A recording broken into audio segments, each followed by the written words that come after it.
Buenos días con todos. Voy a compartir con ustedes la experiencia que hemos podido adquirir gracias a los proyectos que tanto OIEA como IPEN nos han hecho partícipes en referencia a la aplicación de la medicina nuclear en la salud de nuestros pacientes cardiológicos. El tema que me aborda el día de hoy es la atención a pacientes con enfermedades arteriocoronarias utilizando la cardiología nuclear. Y para ello vamos a ponernos un poquito en contexto de lo que se refiere este problema. Dentro del grupo de lo que nosotros conocemos como enfermedades cardiovasculares, incluyen un conjunto de enfermedades que comprometen al corazón y a las arterias. Estamos hablando de enfermedades como la enfermedad aterosclerótica cardíaca, la hipertensión arterial, los accidentes cerebrovasculares, las alteraciones de las arterias periféricas, entre otras. Y es importante recordar que el 63% de la población a nivel mundial está afectada por algún grado de estas enfermedades. Entonces, incluso todas en su conjunto, independiente del país o de la región que se esté evaluando, van a constituir la primera causa de mortalidad por encima incluso del cáncer. Es así que en los países de altos ingresos, el 50% de las muertes son atribuidas a enfermedades cardiovasculares. En los países de bajos ingresos o de medianos ingresos, se estima que esta mortalidad llega al 28%, y en países como Latinoamérica, es decir, todo el sur, Latinoamérica, Centroamérica, puede llegar hasta ser el 31% de los casos. Entonces, se estima que 17 millones de personas mueren por enfermedad cardiovascular, y de estas, unas 7 millones corresponden a enfermedad aterosclerótica o enfermedad de las arterias coronarias. Entonces, como les mencionaba en un principio, ¿no? Independiente de la región que nosotros evaluemos, salvo el África, la enfermedad cardiovascular está siendo un problema de salud pública y está siendo emergente en los países de Latinoamérica principalmente. Se estima que, por ejemplo, para el año 2040, ¿no?, la cantidad de muertes por enfermedad cardiovascular se va a incrementar hasta un 250% en el Brasil, que es la zona que más representa las características demográficas de los países latinoamericanos. Pero también es importante recordar que las personas afectadas con enfermedad cardiovascular son principalmente personas jóvenes que están completamente activas en su pleno apogeo de producción, y esas son las que también van a ser mucho más afectadas. Y si tenemos la mala suerte de tener alguna complicación como un infarto de miocardio, la mortalidad por esta complicación es bastante alta si estamos en Latinoamérica. Y eso se va a deber a una serie de características, ya sean biológicas o incluso de la forma como tratamos estas complicaciones de la enfermedad coronaria. Entonces, la enfermedad aterosclerótica coronaria constituye un continuo desde la concepción hasta la muerte. ¿Y por qué digo esto? Porque ya desde la concepción puede haber una serie de factores genéticos que predisponen al paciente a desarrollar la enfermedad coronaria en algún momento de su vida. Pero también es importante recordar que la alimentación que le demos a nuestros hijos, el cuidado que le demos, podrá condicionar que en un futuro se exponga a una serie de factores que van a determinar que desarrolle enfermedad coronaria. Y es así que debemos también poner hincapié en que todos los tratamientos existentes hasta el momento modifican paliativamente este proceso.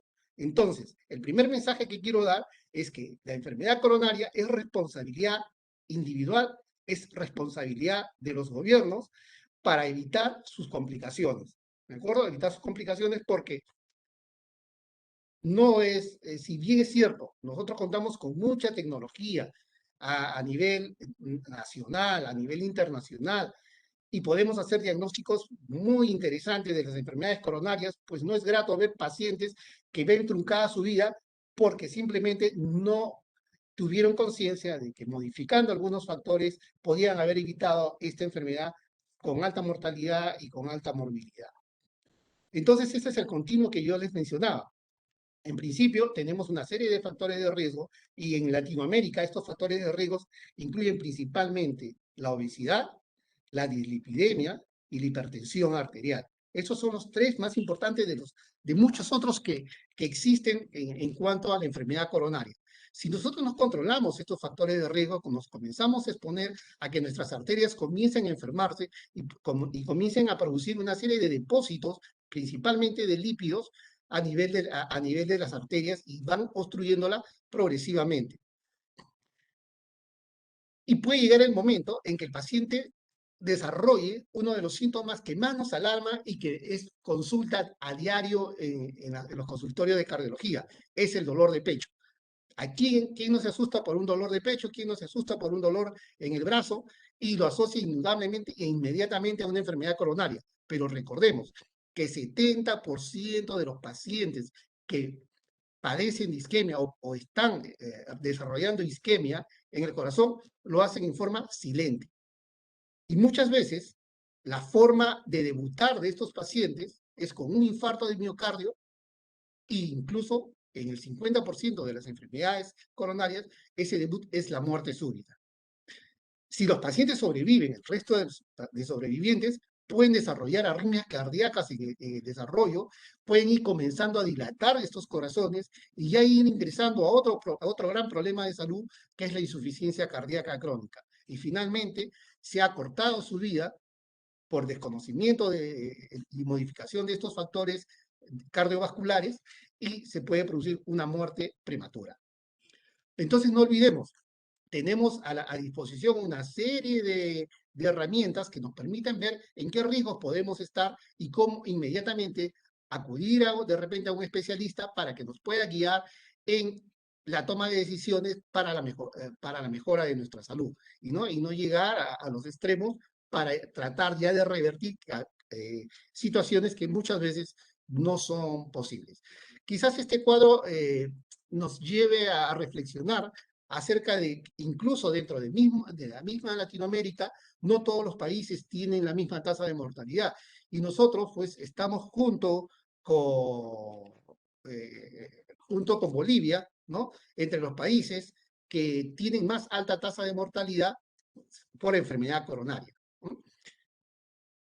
Entonces, si hablamos de enfermedad coronaria, ¿cómo nos cuidamos? ¿No? Debemos tener en cuenta, pues, que tener una alimentación saludable, actividad física regular, no tener sobrepeso, y acá es importante, en Latinoamérica no hay necesidad de llegar a estar obeso como para poder predisponernos a ser diabéticos.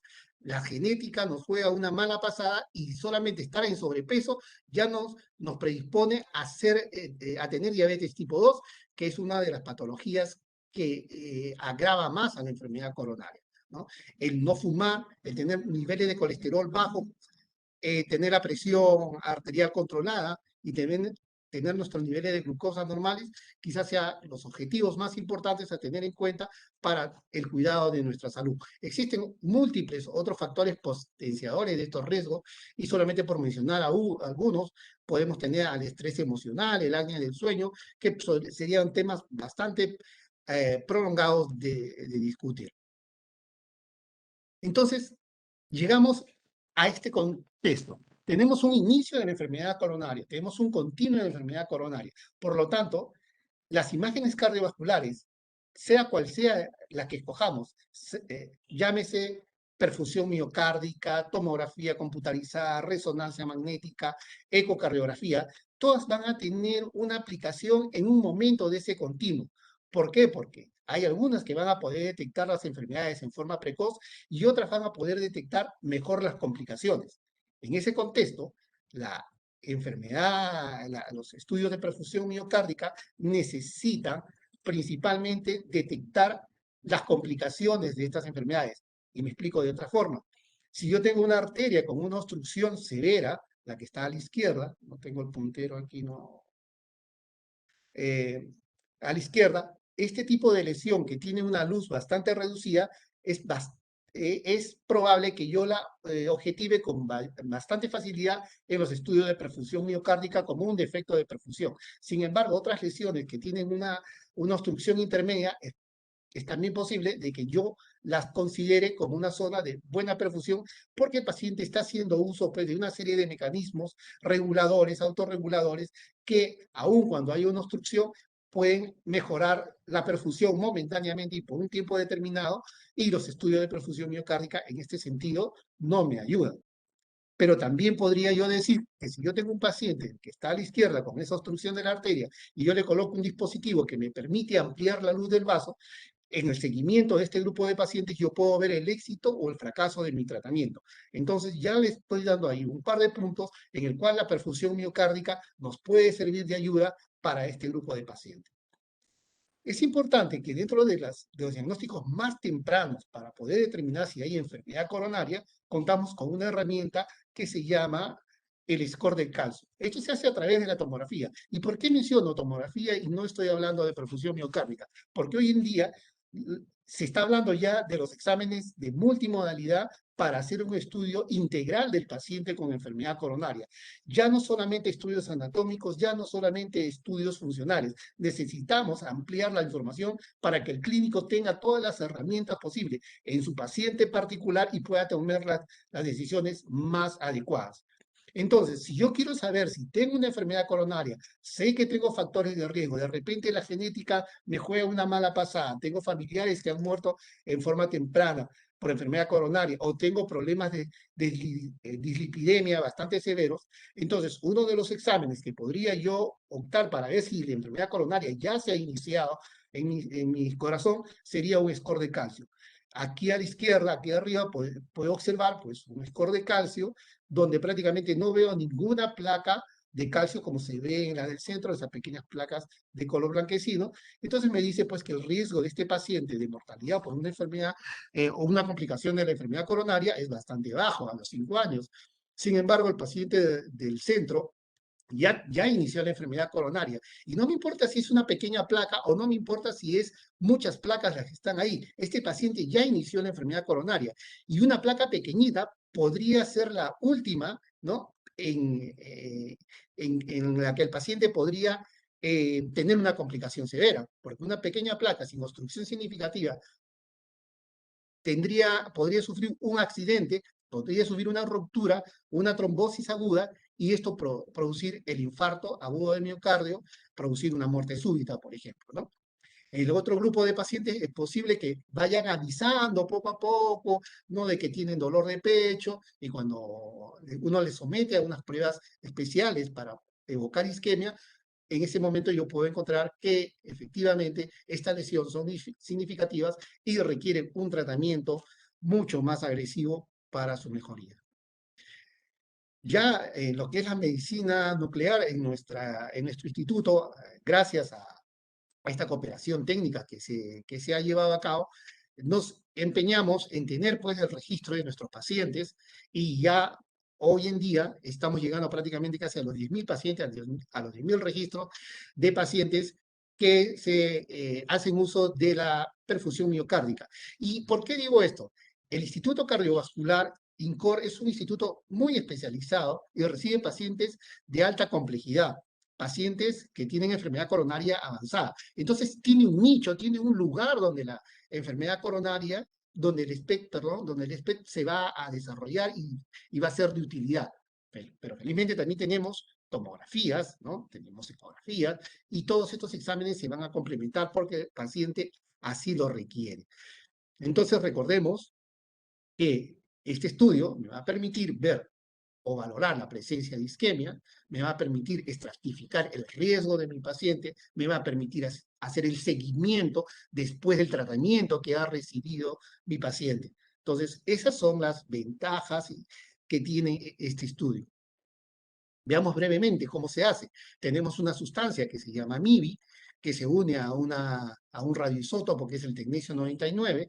Este radioisótopo va a atravesar la membrana del cardiomiocito y se va a depositar en las proteínas de las cadenas respiratorias de la mitocondria. Y luego, posteriormente, cuando yo lo llevo a una cámara especial, voy a obtener estas imágenes que me representan prácticamente la distribución de ese radioisótopo. Si yo veo que en una parte de esta distribución hay una ausencia de captación, ¿no? Entonces esa zona probablemente está asociada con una obstrucción significativa de la arteria coronaria. Entonces, eso es una forma muy fina de este examen de poder detectar la isquemia. Aquí algunos protocolos que nosotros utilizamos, hoy por la pandemia no estamos utilizando la prueba de esfuerzo, pero podemos utilizar protocolos farmacológicos como adenosina, con dobutamina, dependiendo del paciente que tengamos, ¿no? Posteriormente le inyectaremos pues el radioisótopo y lo llevaremos a la cámara gamma para poder obtener estas imágenes que son la distribución del radioisótopo a nivel del ventrículo izquierdo, y luego también podemos ver con imágenes ya en movimiento el engrosamiento de la pared, la motilidad y el engrosamiento, que son datos adicionales, pero muy útiles para aumentar la sensibilidad de esta prueba. Y cosas más sofisticadas como el estudio de fase para poder determinar zonas de asincronía cardíaca, ¿no? Y que puede ser una herramienta útil en un paciente particular que en otros estudios no lo puedan realizar. Esta es una herramienta que podría servirle para los electrofisiólogos a determinar la zona viable y la zona con mayor retraso para poder colocar electrodos de resincronización. Todo esto se suma a conceptos teóricos bastante importantes acerca de la extensión y la severidad de la enfermedad, y es así como nosotros contabilizamos la carga isquémica que tiene el paciente. Y utilizando algunos registros y algunas tablas, podemos determinar el alto riesgo y qué pacientes se puede favorecer con la intervención quirúrgica o la intervención por cateterismo para el manejo de su problema de angina. Una vez más, la fusión de las imágenes son importantes. A veces tenemos pacientes con tomografía cardíaca que nos presentan lesión multiarterial con gran cantidad de calcio, pero no podemos determinar cuál de ellas es la lesión culpable la que está ocasionando el dolor. Y en ese caso, la perfusión miocárdica me puede ubicar en este paciente que hay un daño en esta arteria, que es la que está peor perfundida. Sin embargo, estas zonas que están viables, que se notan en naranja, en amarillo, no están asociadas con lesiones también severas. Cuando nosotros añadimos a estas imágenes el estado funcional de la contractibilidad, nosotros podemos eh, decir que estas zonas, además, también están asociadas con lesiones graves. Pueden estar balanceadas en cuanto a su perfusión, y la máquina lamentablemente simplemente nos dice que esas son las mejores perfundidas, pero no nos dice en qué proporción lo están haciendo. Un ejemplo más de cómo una tomografía me puede presentar una lesión. La lesión se comprueba en el cateterismo cardíaco, le realizan un tratamiento al paciente. Este paciente tenía también una perfusión miocárdica que también me indicaba que esta era la zona afectada, y luego del tratamiento que se había realizado, la perfusión me permitió decir que todo ese tratamiento fue un éxito, se actuó en el momento indicado, ¿no? Y el paciente pudo recuperar la función de ese corazón. Pero estamos interviniendo, ¿no?, una enfermedad que empezó hace mucho tiempo. Y estamos en ese continuo y solamente estamos deteniendo momentáneamente ese reloj. Los bypasses coronarios también es otra indicación, con el mismo objetivo, ver si mis bypasses que coloqué a mi paciente en la intervención quirúrgica están siendo pues efectivos a la hora después de haberlo realizado. Sin embargo, ¿qué cosa aprendimos con este proyecto?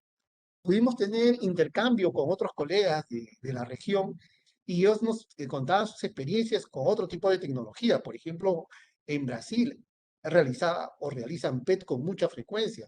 Entonces, el PET, en la imagen superior izquierda, observamos unas imágenes muy semejantes a la del SPET, ¿no?, en cuanto al color y todo. Sin embargo, estas son imágenes cuantitativas y que me permiten ver realmente qué cantidad de flujo está en cada una de estas regiones, y yo determinar en un paciente que aparentemente estaba normal desde el punto de vista de perfusión porque era homogénea su distribución, realmente cuál era la cantidad de sangre que llegaba a cada una de ellas. En el Instituto Cardiovascular, por ejemplo, nosotros hemos compartido de que hacemos estudios con pirofosfato, ¿no? Cosas que no lo hacían, por ejemplo, ni en Chile, ni en Bolivia, ¿no?, ni en Ecuador. Entonces, éramos los que mejor teníamos desarrollada esta técnica. En Brasil mismo también utilizaban, por ejemplo, el MIBG, y en Argentina también, porque ellos disponían de este radioisótopo, para poder evaluar la inervación miocárdica. Esto es importante en pacientes con insuficiencia cardíaca y es un marcador para poder determinar qué paciente ya prácticamente debería priorizar el trasplante cardíaco. Es una indicación. No contamos nosotros en este momento con esta tecnología, pero sí trabajamos en conjunto, por ejemplo, aquí en Perú, con nuestros colegas de Almenara, con los colegas de Revaldeati, y más de una oportunidad hemos podido llevar e intercambiar nuestros pacientes para poder hacer uso de las tecnologías existentes. En este caso, por ejemplo, el uso del FDG para poder observar infecciones a nivel de las prótesis que uno pueda implantar en los pacientes cardíacos. Para ir terminando, entonces, mi mensaje quiero que sea el siguiente, ¿no? En primer lugar, hay una responsabilidad personal de poder cuidarnos para no entrar en ese continuo de la enfermedad coronaria. Es una responsabilidad también como adultos de cuidar a nuestros hijos para que no hereden costumbres que puedan hacer que su vida se acorte, producto simplemente de no controlar algunos factores de riesgo. Y también debemos saber que si bien es cierto, tenemos tecnología bastante avanzada, debería esta servir para un grupo de pacientes en particular a las cuales sí vamos a ayudarles, ¿no? a poder mejorar su estado de salud. Sin embargo, recordarles que la enfermedad coronaria continúa y su tratamiento ha de ser siempre continuo. Este es el proyecto en el cual yo participé, ¿no? Y aparte de todo lo que le he ido mencionando, pues aprendimos que, por ejemplo, la cantidad de número de cámaras nada más que tenemos en Latinoamérica es bastante pobre en algunos países, entre ellos Perú y Bolivia, por ejemplo, son los que tenemos menos gamma cámaras, ¿no? A nivel nacional y sobre todo dedicadas al estudio, no en número para la parte oncológica, sino en el número dedicados a la parte de cardiología. Entonces, ¿qué se ha hecho? A partir de hace 2 o 3 años atrás hemos comenzado a preparar residentes, ¿no? Hay muchos rotantes que vienen no solamente de los hospitales de Lima, sino también de provincia, y que están familiarizando con esta técnica, la están volviendo a utilizar, la están compartiendo en sus centros, ¿no? Y están buscando exactamente la mejor utilidad para la perfusión miocárdica.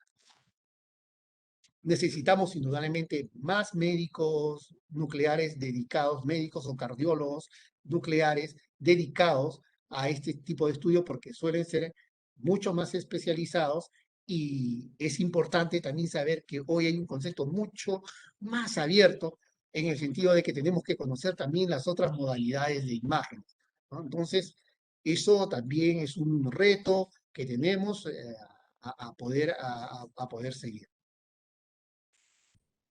La ejecución de este proyecto, con los resultados obtenidos, permitió el mejoramiento del uso adecuado y la calidad de los estudios nucleares de perfusión miocárdica en el diagnóstico, la estratificación y como herramienta para guiar el tratamiento en la región. Esa fue la conclusión clave de este ARCAL en el cual yo tuve la suerte de participar junto con parte de mi equipo de medicina nuclear, ¿no? Con mis tecnólogos y que han podido aplicar, incluso han sido ganadores de algunos premios por su participación en crear registros en relación a la medicina nuclear. Para concluir, la enfermedad coronaria, pues es una epidemia emergente en los países de Latinoamérica. No nos olvidemos, estamos en una epidemia muy severa y no nos estamos dando cuenta. El manejo de los factores de riesgos cardiovasculares debe ser nuestra primera meta, ya a nivel personal, a nivel de gobierno, para detener ese continuo cardiovascular. Las imágenes cardiovasculares juegan un rol importante en el diagnóstico y sobre todo en la reestratificación de riesgo. Nos permite ver exactamente dónde estamos dentro de ese continuo. Y las técnicas avanzadas de imágenes, ¿no? Añaden valor diagnóstico y pronóstico adicional, particularmente cuando los resultados de la historia clínica, el electrocardiograma, los biomarcadores cardíacos son dudosos. Bien, esto es lo que he querido compartir con ustedes. Agradezco una vez más al Instituto Peruano de Energía Nuclear, a través también de la OIEA, que nos hicieron partícipes de este proyecto. Yo creo que hemos compartido bastante de esta información a través del congreso que también realizamos, trayendo especialistas proporcionados por OIEA y la comunicación continua con IPEN, que nos ha permitido también desarrollar mucho más nuestra, nuestras labores diarias. Estoy, ¿cómo se llama?